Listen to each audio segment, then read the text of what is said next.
किशोर और जैस्मिन की love story part 3। किशोर को जैसे कोई कर्ट लगा हो, उसने जैस्मिन के हाथ को कस के दबाया और चीखा, क्या पागलों जैसी बातें कर रही हो, होश में तो हो तुम बाबू। जैस्मिन की आंखों से फिर से आंसू टपकने लगे। उसने किशोर को अपने पास बिस्तर पे बिठाया और उसका हाथ पकड़ बोली, जान, तुम्हारी बाबू अब किसी और की पत्नी बनने जा रही है। पिताजी आज ही मेरा रिश्ता तय करके घर लौटे हैं और घर में सब बहुत खुश हैं। किशोर पागलों की तरह उसकी तरफ देखकर जैस्मिन की बातें सुन रहा था। उसे समझ में नहीं आ रहा था कि वो कैसे और क्या बोले। फिर थोड़ी देर बाद जैसे उसे होश आया हो, उसने जैस्मिन की आंखों में झांककर कहा, तुम मजाक कर रही हो न जान।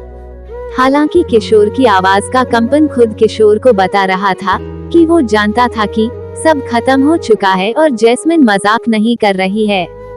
जैस्मिन ने उसके सवाल का जवाब नहीं दिया। अपने चेहरे को अपने दुपट्टे से पोंछकर उसने किशोर से पूछा, क्या तुम्हें सच में ये मजाक लग रहा है बाबू?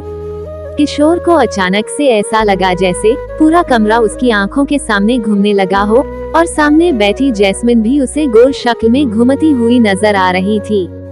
उसने अपना सर अपने हाथों से पकड़ लिया और एक शब्द न कहकर फर्श की तरफ देखने लगा।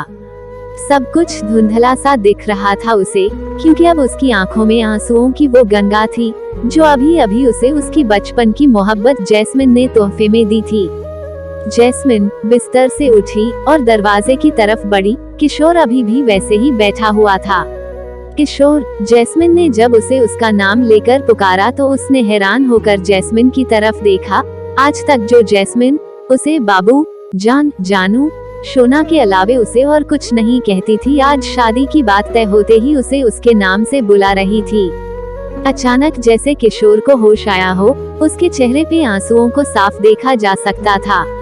उसके होठों पे एक दर्द भरी मुस्कुराहट थी। उसने जैस्मिन की तरफ गौर से देखा और बोला, तुम यही कहने वाली हो ना कि मैं तुम्हारी शादी में कोई बाधा न डालूं?